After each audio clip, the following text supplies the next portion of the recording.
Good morning. Good morning, everybody, and welcome to the 307 RPG podcast. My name is Patrick. I'm Nolan.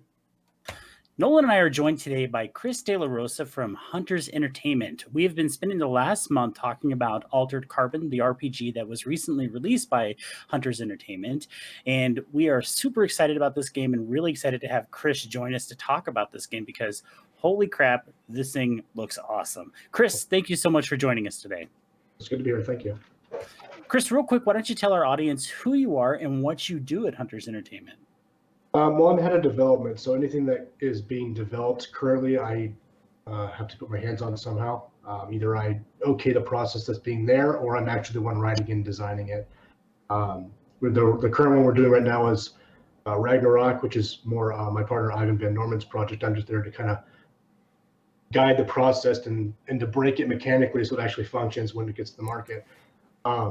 So Altered Carbon was pretty much my design from start to finish, both stylistically and mechanically. My background in that is I actually was on the marketing team for the Altered Carbon TV show, so I'm pretty familiar with the style. And so it was easy for me to roll on into that, and getting approvals was really super simple for that. But yeah, so basically what I do is I just make sure if it's something that's going to market with our brand on it, I gotta have eyes on it. That's pretty much the extent of my role there. Awesome. And you've worked on other programs for Netflix as well. Yeah, I mean, there's a ton. I used to work there in-house, but that was actually predating that was just as their original programming started to get kicked off. Like at the time, it was just, they were just starting to advertise House of Cards, but they had Hemlock Grove was the only one at the time. So it was kind of a niche thing back then. But then fast forward to when the original program became a huge thing. I was in a marketing agency, and Netflix was one of their bigger clients. And I was, for a while, the only designer there who was then on Netflix's team. So I was the only one doing this stuff. And then they had to staff up like crazy because they started making a lot of originals. But I mean, most of the shows that came out, the originals, I did some work for just by making billboards or posters and things like that. It's marketing, less glamorous, but more. It's fun to be in that. I would imagine it is. I mean, because I was looking at your background, and it's like you've worked on a lot of the Marvel stuff for Netflix, of course, Altered Carbon, Stranger Things. There's a lot of stuff, especially in this genre of gaming, well, maybe I should say nerddom, that you've been involved in, and it's pretty cool. Yeah, and I don't want to put myself as like a comic book guy. I'm really not. I do like the Netflix Marvel shows quite a lot, but that's the extent of my knowledge. And some of them, like I didn't even know Iron Fist existed until I did the localization for it. It's like, oh, that's a thing I had to figure out. Yeah, I think with the exception of Daredevil, I did, which they had a very tight team doing that, and I wasn't involved in that at all. But Luke Cage is a lot of fun, and then Jessica Jones is great, and Defenders is pretty good too. Stuff like that, I've been just involved with the marketing, and you treat it as like anything else. Like not everything that comes across your plate, you have intimate knowledge of. Like I did some stuff on Punisher, but not a lot. So it's like you just kind of apply a formula design to make sure everything meets the market standards that they have, which are very high. And that's kind of been the extent of my relationship there. So how did you get started in gaming? I mean, I've always been doing gaming. I think. To be honest, the reason I started writing games is because I wasn't smart enough to play them. Because when I was a little kid, I got the D&D second ed manuals, and I didn't have that cool older brother or that neat cousin or weird neighbor that taught you these things. I just had to figure it out on my own. And back then, I did, barely even knew algebra at that age. So trying to figure that out when you have nobody to tell you how to do it, it's like I wanted to play it so badly because I was such a huge fantasy nerd.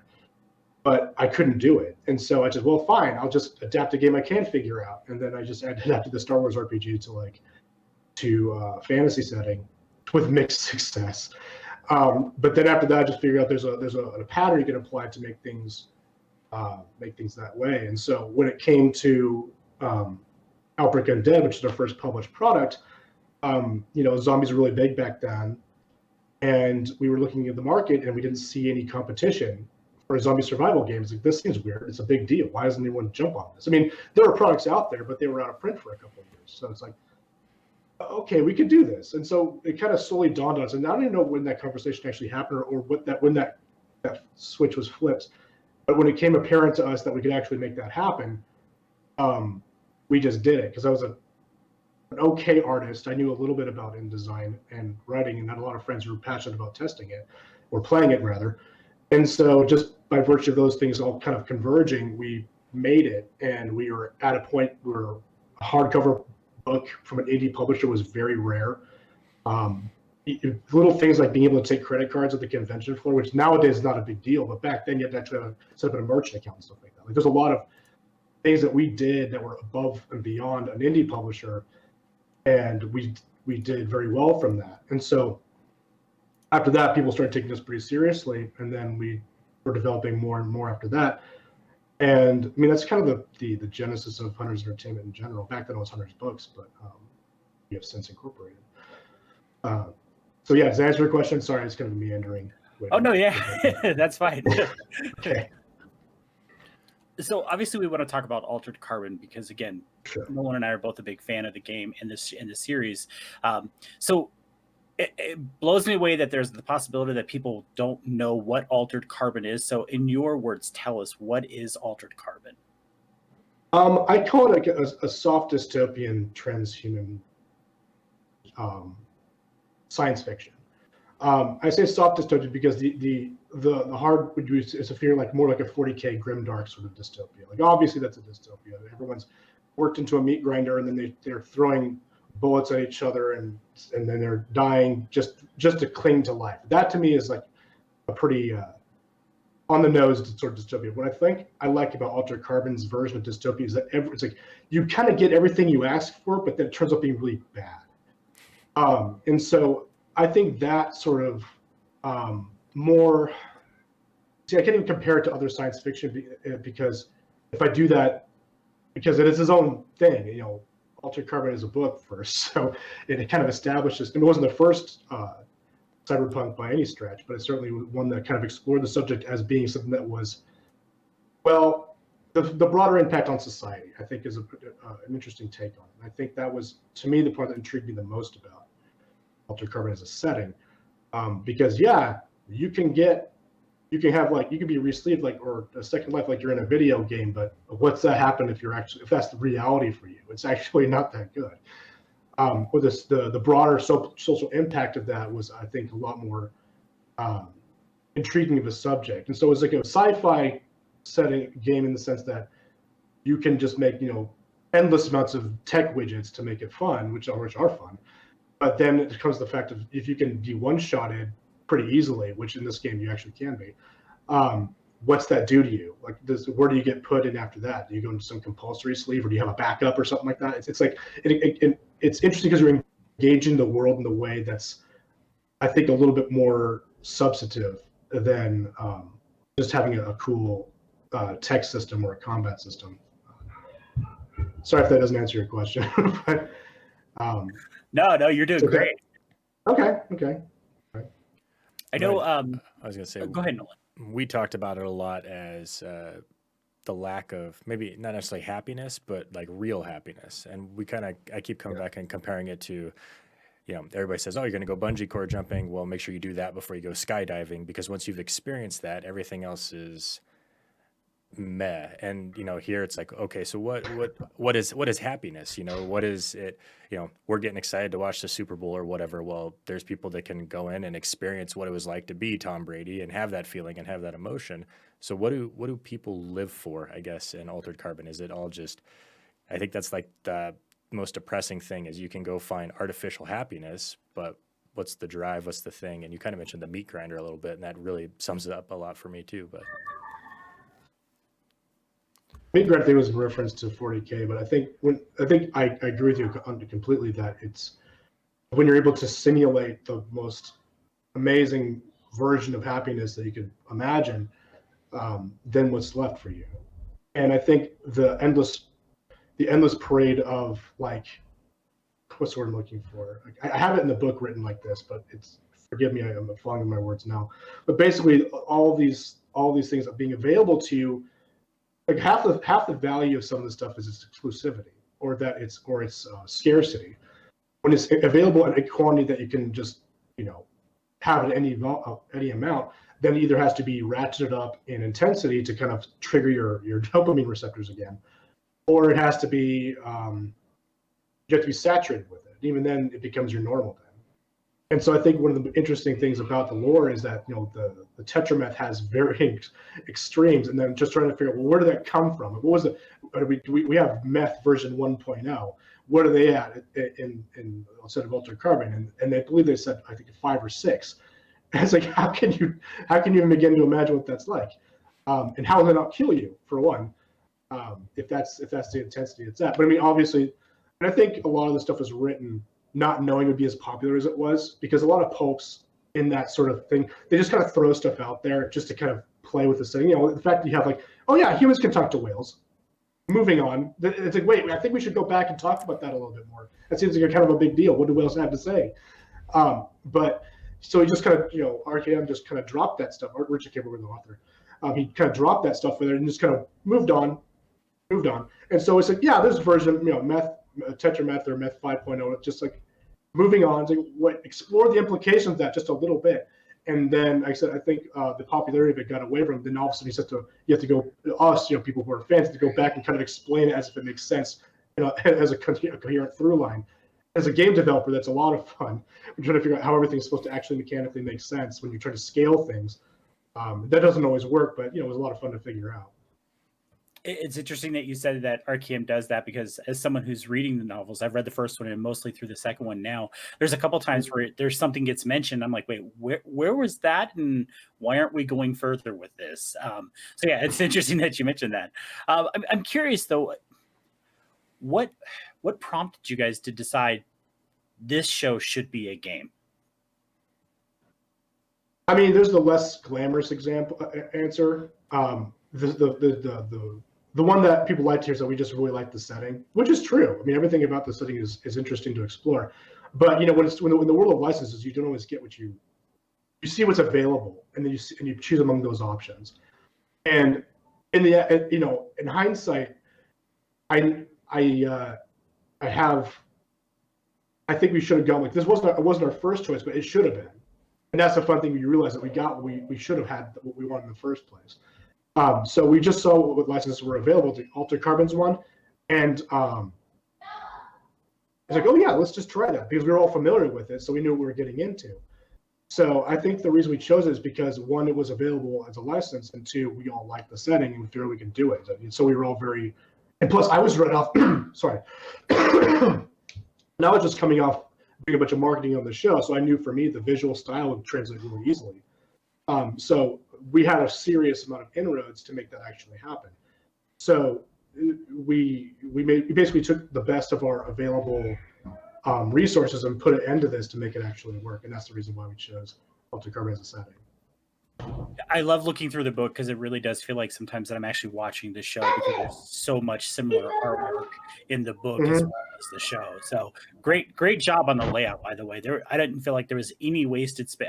I come from a 15-year newspaper background, so I look at the book and I look for white space a lot. And there's been several books where Nolan and I'll complain to Nolan about the misuse of white space, and this book is very well laid out. So great job on that. Well, thank you. I had to come up with a template to make it actually mechanically consistent. But we had a lot of support from Skydance. They had all their concept art ready for us. We could pull stills from the show, and my background has a lot of photo compositing, so making that stuff was pretty easy for me. But yeah, we had a lot of help with that. The artists, of course, are all incredible. The ones we brought out to do original pieces, either they were stellar compositors above and beyond what I can do, and I've been doing it for quite a while, or they're just top-notch digital artists in general. So we got a lot of help to make this thing look as impressive as it does. Yeah, it's very visually pleasing and stimulating. So really good job on that. Thanks. I know the show was very successful on Netflix, but at any point as you guys launched this on Kickstarter, was there any, or I shouldn't even say as you launched it, but as you were preparing to launch it, was there any trepidation? Was there any thought that, we know it's popular, but this game might not be well received, it may not fund? I think when you're in business, you have to be a bit of a sociopath that that stuff doesn't really occur to you. And so we've done this long enough to know kind of what does work. Now, the fact that it was an original system, that was a little bit of a big question mark. But I think with deference to the setting, there was no mechanical apparatus we could have used that existed that we could adapt to make it work quite the same way. And so it actually demanded its own separate system to actually make it work. So as far as that goes, we had to be very careful with the mechanics, and of course, we were very concerned about it when we're making it. So we had people test it. And my instructions were to the testers were break this thing, and some did, but we and some things were like, well, that's an exploitation that's necessary for this game to make sense, or that was an oversight. Let's fix it. So if it was any kind of apprehension, it was that, because stylistically we knew that we could do it because I had worked on the show itself, or the marketing for the show itself rather, and we had a lot of people of support behind it to make sure that there wasn't a lot of mistakes from mechanically speaking. So I mean, the short answer is no. We weren't really worried about it. First off, we weren't worried it wasn't going to fund. We set the threshold pretty low. That's pretty standard when it comes to. We'd be surprised if it hit that, but we had to actually convince Skydance that was a tactical move that made sense. Like, why are you setting the funding at 20,000? It's like, well, trust us on this. It makes sense. So that, aside from having to convince Skydance, the license holder, that our strategies were going to work, because they were new to this. They're completely new to this whole thing. We've been doing it for a while, so we had to basically convince them more than we had to convince ourselves and the audience that we could do a good job of it. But also with all the art we had available to us, and honestly, the one thing we were worried about, and unfortunately has come to pass, was that season 3 was putting on suspension because of the COVID restrictions. They lost their ability to finance it because they relied on the tax breaks from Canada, and of course that's the big deal when you're coming to a licensed product, because you're basically tethered to the strength of that license. Now, thankfully, it's not gone away. It's in a holding pattern. So but that does mean the torch has been kind of passed to us to make sure it stays alive in the public imagination by making newer content with their supervision. Theirs meaning Skydance's supervision, obviously. We take that very seriously, because that's kind of the situation we're all in. They've lost a show that was prominent for them. When I say lose, I mean it wasn't that they just stopped production; they didn't lose it. So that's the kind of stuff we were more concerned about. And now that we're having to deal with it, we're seeing. I mean, it doesn't change our plan any. We're still going forward with the amount of stuff we're going to do, but it's just unfortunate to know that we don't get to confer with them as much as we used to, because we're reading the scripts from season 2. We're seeing what we got to do to get ahead of things. There's a few pieces of gear in the book that were only visually represented in season 2. They're described in the book someplace, but their descriptions were something that was an echo of season 2. But we only knew that because we saw the scripts and we were talking with them about it. So we missed that kind of interaction, because they've been very good to us with that. But other than that, we weren't really worried at all. We were pretty confident with what we had. Nolan, I've been dominating here. If you have any questions, just jump right in. No, I guess one of the questions that I had that came up, and you've kind of touched on a little bit, is the play testing and the breaking of the system. I've got a friend who does video game stuff, and he talks about getting to build those boundaries. And in that scenario, people are usually trying to find a competitive edge or something like that. So they are trying to find loopholes. Right. And you talked about the testing. How much testing goes into that? Do you guys have a time frame? Do you put it out to a bunch of people and get back results? Or are you guys pretty tight-lipped on this in close quarters? We have a stable of people we go to when it comes to the sort of thing whose opinion we trust. And we gave it to them for I would say a soft test for about a year, but I would say maybe 6 to 8 months of that was really more serious than the full. Because pardon me, because the mechanical version of it has went through some changes from even when it was at we premiered at the convention at Gen Con prior, but we couldn't even like do much with it because we didn't have approval with Skydance at the time. Like we had the license obviously, but the visual like art we couldn't like just say here's some character sheets. They ought to be very bare bones. We actually got some flack on Reddit for how little we were able to show. I'm like, guys, that's all we could do. So back then it was a lot more mechanically crunchy, if you can believe it. If you're not a fan of the crunch that's there. But we found people. What my rule of thumb is, if people are shorthanding rules, and they still work, the shorthanded version is the one you should go with. Even if you have to like, meander around to get to the same thing, the straight line is always better. And so when I saw people kind of straight lining consistently, especially when Ivan was doing it, when he was running some game sessions himself, he thought he was doing it by the book, but the fact is he was circumventing a whole step of the rules. I'm like, you know what? So there's enough people doing that. Maybe that's just the rules, and that's kind of how things turned out. So that kind of happy situation is rare, because when you see that, when you have such a clear example of that, you can just kind of do it. The harder thing is when you start getting the interactions, the alchemy of it, if you will, the reactions of one rule to another, and if they intersect at a certain point in a way you didn't see it, and that kind of breaks the game, then you're screwed. So if you're familiar yourself with the game, there's not a lot of stuff that provides a lot of mechanical bonuses. Most of the tiers of abilities involve a narrative advantage of some kind, and I think the reason being is that if we add too much mechanics, there's too more things to trip up, and so much of this game is the noir storytelling element to it. And this isn't exactly a storytelling system per se, but that's a part of the setting you can't get around. And I think, and I don't want to answer a question you're not asking, so I think that's, I think that might be good enough so I can keep going. Sorry. No, I like it, and I felt like that just from the reading of, the first time I was like, oh, cool, I get to roll D4s, and I don't ever get to roll D4s. I wonder if this is why they came up with the system. And then as I started getting into the mechanics of like, the story side of it seemed to come up. You don't get bogged down in the rolls. The combat in it, I think, is maybe the slowest part, but it also seems like the most deadly part, and you want to avoid it at a cost as well. Is there a madness to the D4s other than it's a dice you never get to roll, or was that just one of those systems that you said from the start?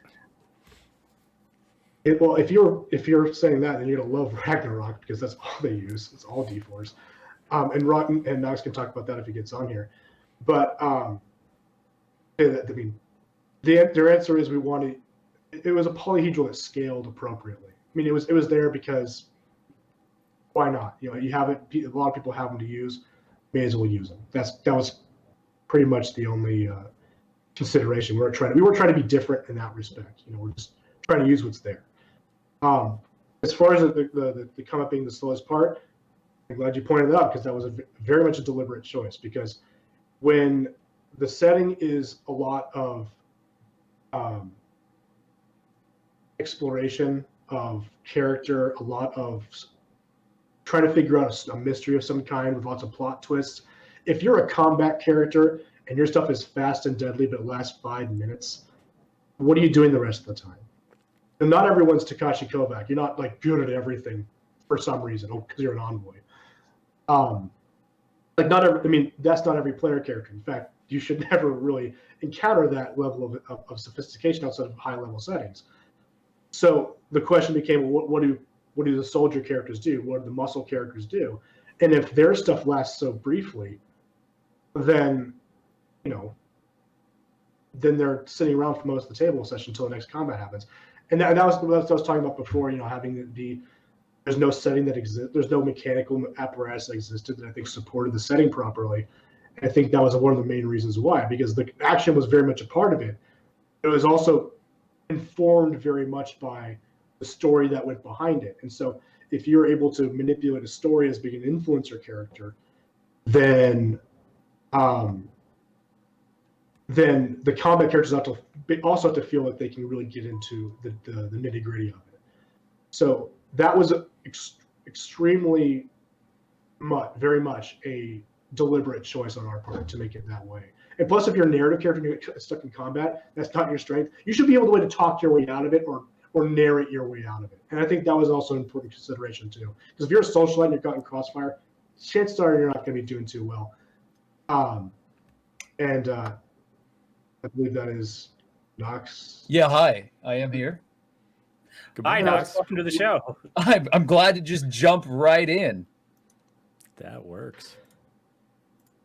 Yeah, we're talking Altered Carbon, and we'll continue to for a while, and then we'll step in for Ragnarok, because that's more you're more hands-on with that than I am. But yeah, so combat for Altered Carbon is meant to be more strategic because we want to give them. It's not just that you're good at it, but explaining how you're good at it is also a lot of fun too.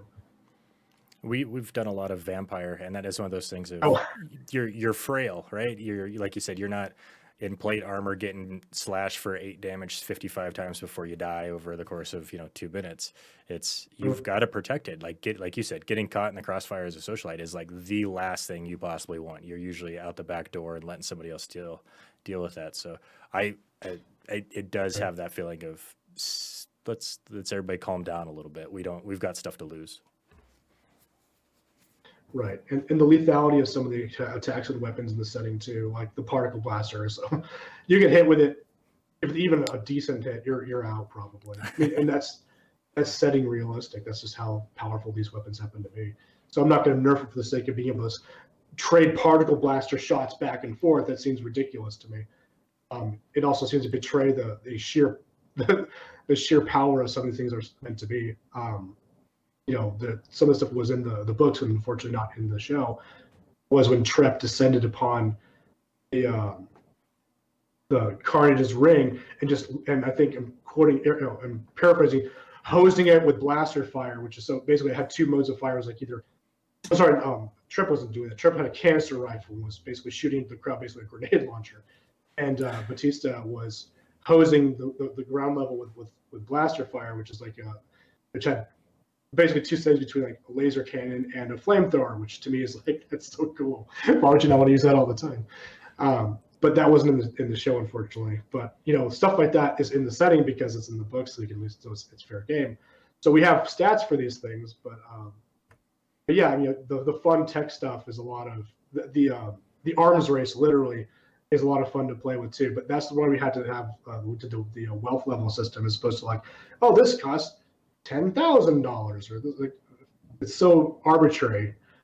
So having it just be relative to your ability to procure equipment generally, to me seems more it fits the setting more as being like a storytelling thing. You're not worried about the dollars and cents of it. Like, yeah, I should be able to get this, and that's actually very much a World of Darkness inspired thing. Because I like the way they handled procuring equipment. I thought it was 80% there as far as how detailed it could have been. I think what I did, and what I had lined up for a werewolf to do once, when we had that license, was to basically take it the rest of the way, very similarly to how Altered Carbon did it, because it's narrative enough, it's also restrictive enough to keep it so that you have really cool things, but relative to your position in the world, both economically and socially. I wanted to talk briefly, if you could, Chris, and you can be very vague and just give us a brief overview on, because you've mentioned a couple times that the mechanics in Altered Carbon are different than other games. And I know that Altered Carbon very much has the stat high, roll low. Rolling a 1 in Altered Carbon is a really good thing. So I was wondering if you could just touch briefly on some of the mechanics and how those were developed. Sure. I know that with I mentioned before how deadly some of the stuff is in this game. The ability, the power scaling would just go off the rails if it was positively informed. So having things done negatively informed actually keeps a pretty tight window of results that you can possibly get based on the dice you're rolling. So the idea behind it was that in a place where things could go completely crazy. Now, granted, going completely crazy in a Rift sort of way has got its own fun too. Don't get me wrong. But when you're talking about having things restricted to, as is presented in a world that's already defined by a license, you have to keep guardrails up pretty tightly. And the only way you can figure out to do that, given the extraordinary damage that some things could do, and the extraordinary wealth disparity between the haves and the have-nots in this setting in particular, you needed to have very strong limiting factors to kind of represent that. Because the wealth of the meths, like if you were a meth character, which you can be in the game with, obviously knowing that it will basically distort the entire game to make them the main characters more or less. The wealth they have access to basically eclipses anything that any other player character can get. So having things that can restrict die rolls and restrict the results of things to kind of keep things in a meaningful range, it's easier for players to kind of wrap their heads around mechanically. Because if it's just bonus stacked on bonus, stacked on bonus, stacked on bonus, that becomes its own sort of madness. And while you could do it that way, and there was a version of that kind of played with that as an example, it became apparent really quickly that that's what the game became about. And I think that was detracted from the setting quite a bit. So a lot of the increased die rolls were replaced by just a point resource, like the influence points in particular. And the SP stack points is basically deliberately a holdover from Outbreak Undead, but it seemed to work too. So that was the thinking behind it. I think it's proven pretty well because no one's been able to really demonstrate to me that has been faulty. I mean, they may not have liked it, but it served the purpose it was meant to, and that's all I needed it to do. I like the specializations. I was reading through, like especially with firearms in particular, because that was referenced quite a bit in the book. How yes, you could be good at firearms, but you can be specialized in say pistols, and I like and it really reminded me of World of Darkness, where yes, you're good in firearms, but you're really good at this type of firearms. So yeah, when you're using that firearm, you get that bonus, and I really enjoyed that. I do want to know, with the Kickstarter being successful, I know there's some other things that are being worked on as part of the stretch goals. Can you touch on some of those? Yeah, we have a bunch of campaign settings that are being developed.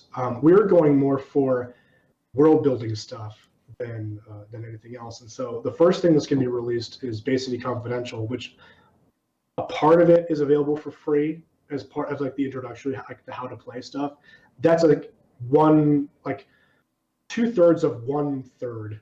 I don't know the math on that, but the basically confidential is 3 main parts that can be played independently. The part that's available for free now, that's like 2/3 of one of those pieces. So the rest of the story can be one gigantic arc if you want to play it that way, or it could be little vignettes within the scope of larger story of your own design. So it's an unusual structure. I haven't seen too many examples of that kind of thing being done that wasn't strictly a choose your own adventure sort of structure, which it's not really. But there are other things that can inform the developments in other settings within the same story, so to speak. So basically, confidential takes place about a month after the events of the show and book Altered Carbon.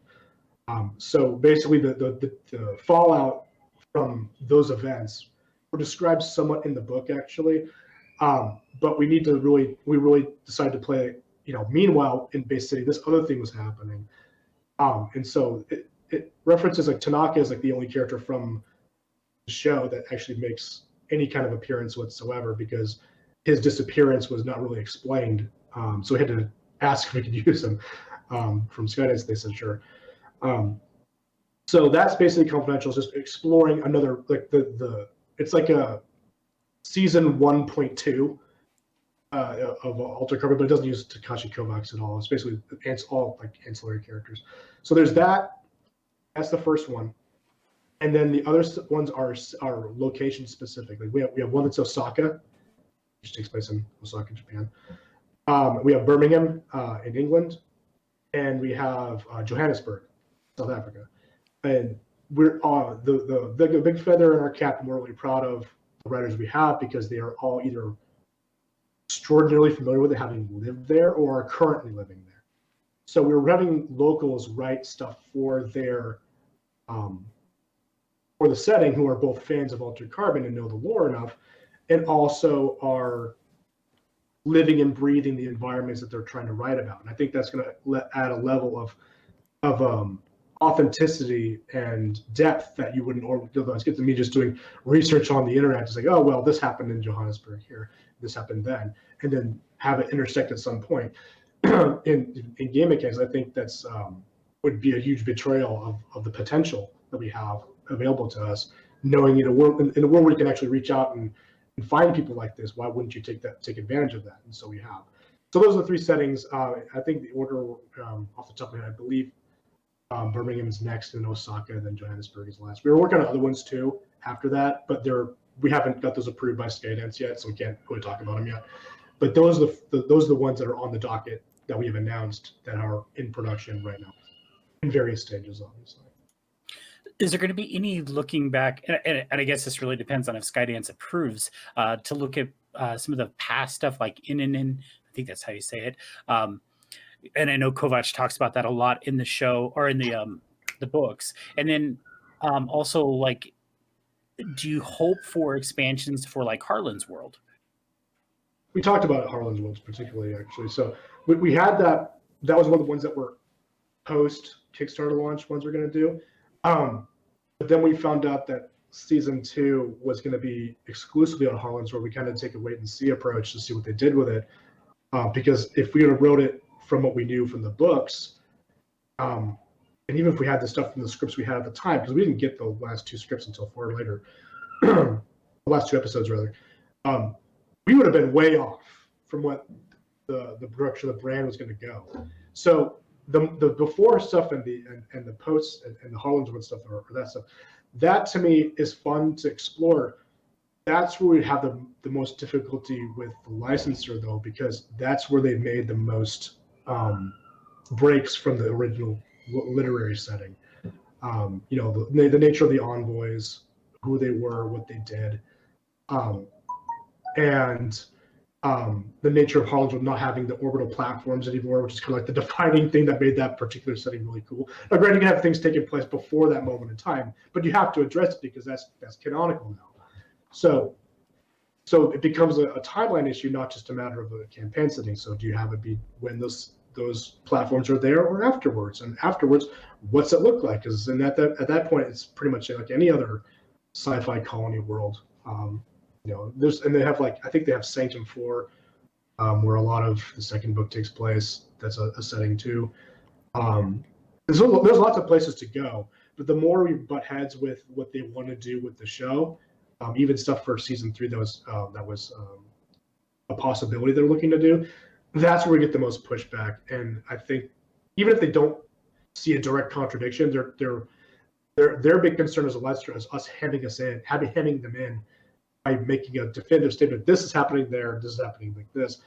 And I think you'll notice if you read the game, when I talk about the envoys in particular, I say what they are very broadly, but then there's basically a pull-down menu of envoy abilities you can check. And you'll notice that they're a mixture of the things that are from the show and from the books. And you can kind of pick your pick from among them depending on which one you want to gravitate towards more. So both are addressed, but neither is saying, no, it's only the book way, or no, it's only the show way.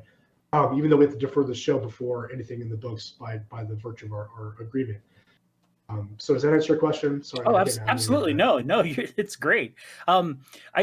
If people are interested in purchasing the game, I know they can get it on DriveThru RPG. Where are some other places? Is it in local game stores yet, or is it only purchasable online? No, it's been shipped out. Alliance has their copies, and they're using their extraordinarily speedy network to even get stuff before some more backers did, unfortunately, which is very, very shameful on our part. But no, they're basically showing up in stores right now. We're seeing pictures. We've heard about it. So yeah, the Alliance had it for a while. Everyone got their stock at the same time. They shipped out as fast as they could go. So that does mean the main distributors have it. So if you have a game store that keeps up with stuff like this, then yeah, they'll have it. Or you can ask them to order for you, or you can order it on Renegade's site or our site. It's all the same to us, more or less. Well, cool. Chris, I don't want to keep you too long because we do want to get Nox on the show and talk about Gods of Metal. Nolan, do you have anything else for Chris before we cut him loose and bring Nox in?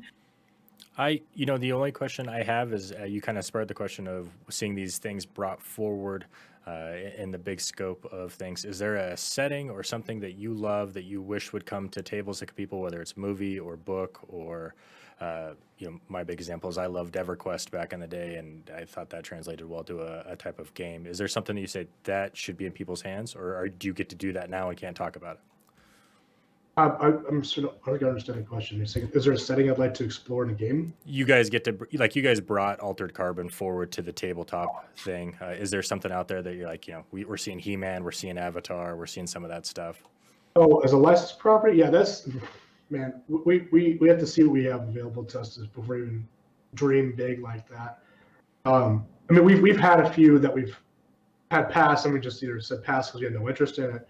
But the ones we really like are being done by other people. Like I had my eye on the for a long time, almost since the very beginning, I had my eye on the Dishonored setting.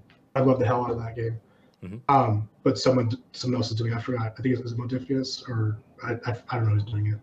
More power to them for getting that. But I liked making our own original settings because it develops the way you want to. And granted, there's lots of stuff out there that you like, but you can just always use it as inspiration. That was the idea. D&D had its inspiration from everything in Appendix N.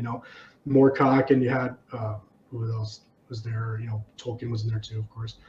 But you look at Vance, obviously. They were inspired by something, and so there's nothing wrong with making your own stuff that's inspired by somebody else. And I think that's kind of our going to be our main focus, especially when it comes to Ragnarok. Obviously, that's inspired by metal. And the culture surrounding it. I think that's going to be exciting for us. So we're looking to do things that bring us that kind of joy, that inspire us as creators, as opposed to saying, well, that's popular, let's try that.